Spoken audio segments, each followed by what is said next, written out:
Hello student, मैं एकता सिंह आप सभी का ज्ञान चैतन्य चैनल में बहुत बहुत स्वागत करती हूँ। आज के इस वीडियो में हम देखेंगे कि इतिहास लेखन क्या है। इसका एक संक्षिप्त जो है परिचय यहाँ पर हम देखते हैं कि इतिहास लेखन क्या है। तो इतिहास लेखन के लिए स्रोत सामग्री के संग्रह से लेके यहाँ जो है बताया गया है कि इतिहास लेखन जब हम पीएचडी में अपनी थीसिस लिखते हैं या फिर कोई रिसर्च पेपर लिखते हैं, उन सब में सामग्री का जो है संग्रह करते हैं और पुस्तक के अंत में सूची देने तक के ये जो विभिन्न क्रियाओं का हम क्या करते हैं, यूज करते हैं, तभी जो है हम इतिहास लेखन कर पाते हैं। तो एक शोध कार्य आवश्यक रूप से मूल स्रोतों पर आधारित होना चाहिए। तो जो आप लिख रहे हैं अपनी पीएचडी या थीसिस या रिसर्च पेपर में, वो क्या होने चाहिए, मूल स्रोतों पर यानी कि प्राइमरी सोर्स पर जो है आधारित होना चाहिए, जो प्रकाशित या अप्रकाशित हो सकते हैं। जो प्रकाशित भी हो सकते हैं और कुछ ऐसे भी हो सकते हैं जो कहीं पर भी प्रकाशित नहीं हो सके हैं। इसमें लेखक के मूल योगदान को शामिल किया जाना चाहिए। मूल योगदान से मतलब वो किस प्रकार से अपने फैक्टों को संजोता है, फिर उसकी व्याख्या करता है, तो ये सारा काम जो है उसका मूल योगदान भी इसमें जो है शामिल किया जाता है। यहाँ पर दिया गया है कि केवल तथ्यों का वर्णन जो है वास्तविक इतिहास नहीं है कि सिर्फ और सिर्फ जो है तथ्य हमने फैक्ट जो है एक ये वाला फैक्ट, दूसरा, तीसरा, इस तरह से ये कोई इतिहास नहीं हो सकता, क्योंकि यह केवल घटनाओं और तिथि की एक सूची होगी, इतिहास की सूची होगी। तो अगर हमने सिर्फ और सिर्फ फैक्ट को एक सारणीबद्ध कर दिया तो ये कोई इतिहास नहीं होगा, बल्कि क्या होगा, ये एक कैलेंडर जैसा होगा और केवल घटनाओं और तिथियों की एक सूची होगी। इतिहास की जीवन धड़कन व्याख्या है। जीवन अगर हम देखें, इतिहास लेखन या इतिहास की जो अगर पूरी धड़कन है तो क्या है, व्याख्या ही है, जो इतिहास के काम के लिए एक जो है निश्चित दृष्टिकोण भी देती है। ऐसा कहा जाता है कि इतिहास को निष्पक्ष रूप से लिखा जाना चाहिए। ऐसा कहा जाता है ही नहीं है, बल्कि ऐसा हमको करना भी पड़ता है। जब हम पीएचडी या थीसिस लिखते हैं या रिसर्च पेपर लिखते हैं तो हमें निष्पक्ष रूप से लिखा जाना चाहिए। अभिव्यक्ति से वास्तव में क्या मतलब है कि तथ्यों की पूरी कथा, तथ्यों की व्याख्या और उनसे निकाले गए जो है निष्कर्ष हमेशा विश्वसनीयता की अलग अलग जो है डिग्री वाले स्रोत सामग्री के विशाल द्रव्यमान से सावधानी पूर्वक चुने गए ऐतिहासिक।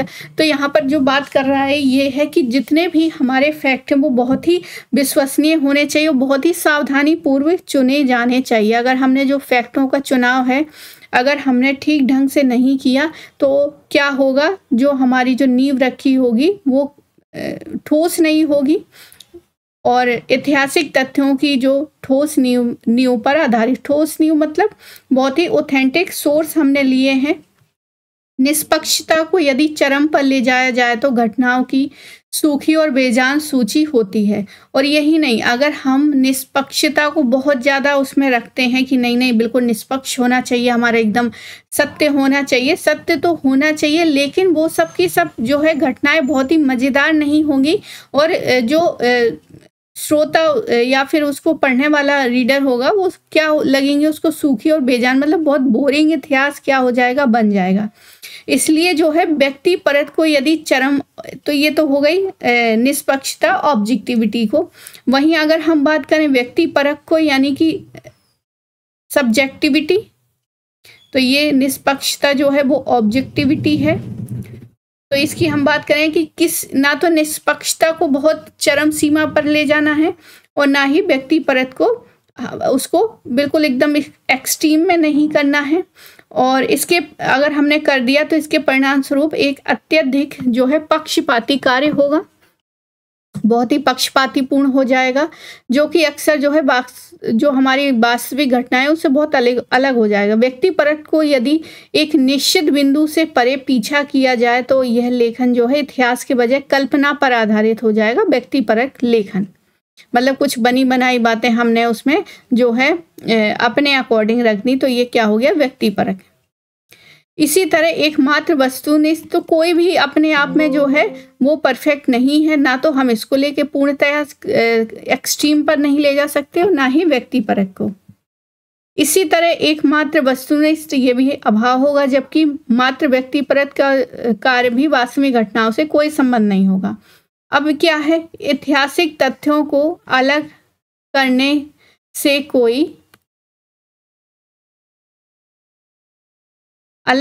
से कोई इतिहास लेखन नहीं होता। सिर्फ ऐतिहासिक तथ्यों को अलग कर दिया तो इससे भी कोई इतिहास लेखन नहीं होता, चाहे वो कितनी भी अच्छी तरह से लिखा गया हो, व्याख्यात्मक क्यों ना हो। आगे देखते हैं तो यहाँ पर बड़ी समस्या है कि क्या करें और क्या ना करें। तो इन सब के लिए जो है आगे देखते हैं।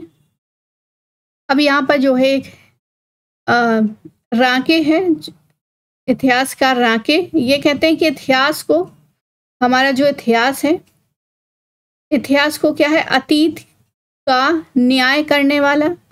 इतिहास क्या है, अतीत का न्याय करने, भविष्य के लाभ के लिए खुद को निर्देश देने का कार्य करे, जिम्मेदारी ठहराया गया है। इतिहास का क्या जिम्मेदारी है कि वो अतीत की क्या करे, न्याय करे, भविष्य के लाभ के लिए खुद को निर्देश देने के कार्य के लिए जिम्मेदार ठहराया गया है। इस तरह के उद्यत कार्य का वर्तमान कार्य प्रयास नहीं करता है। लेकिन ये कह रहे हैं कि राके कि इस तरह का जो कार्य है वो वर्तमान में इतिहासकार नहीं कर रहे हैं। उनका उद्देश्य केवल ये दिखाना है कि वास्तव में कैसे हुआ है।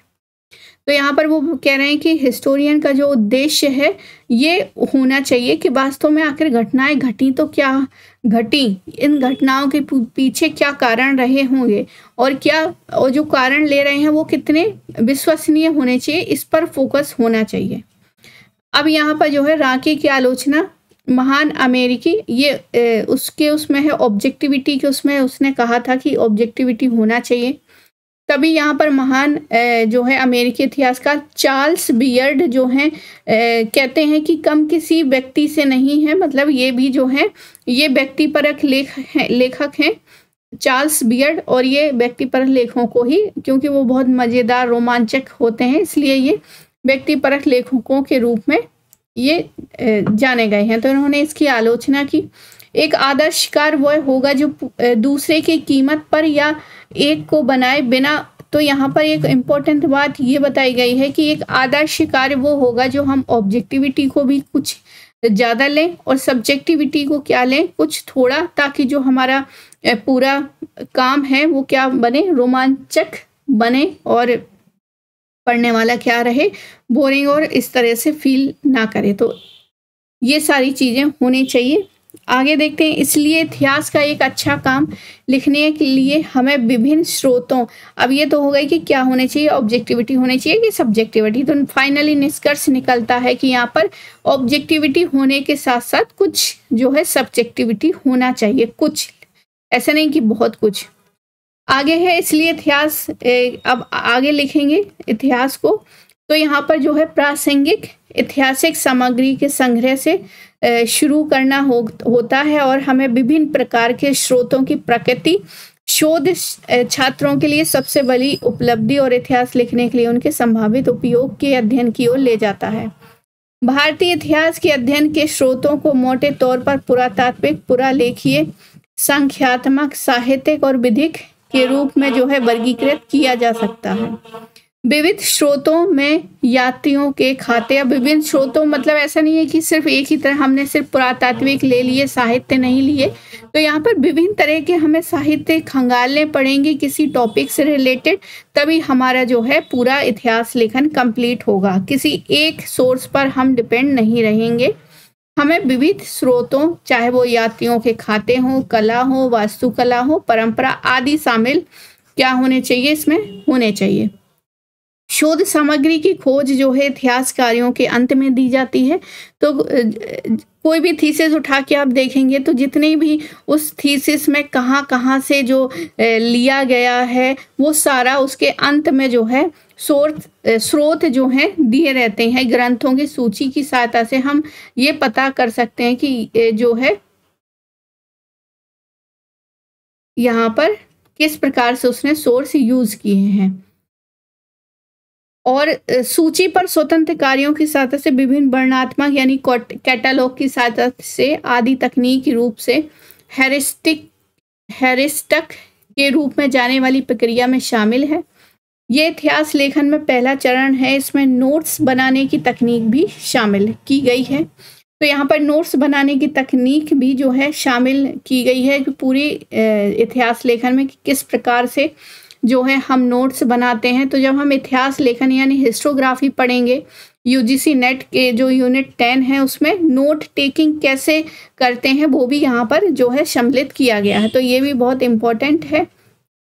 आगे देखते हैं, इसके साथ जो है निकटता से जुड़े विश्लेषणात्मक जो है विश्लेषणात्मक संरचना है जो ऐतिहासिक लेखन के दूसरे चरण का निर्माण करते हैं।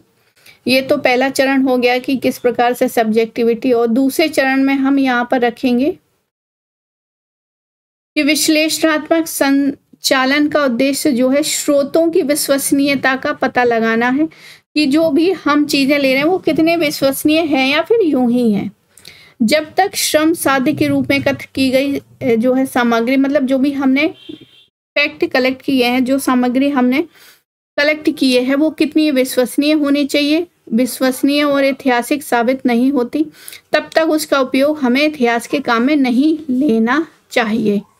इसे सामान्यीकरण और निष्कर्ष को सही ठहराने के लिए जो है सबूत के टुकड़े के रूप में पेश नहीं किया जा सकता। इसलिए सिर्फ टुकड़े के रूप में कुछ कुछ ले लिया, कुछ कुछ छोड़ दिया, ये नहीं करना है।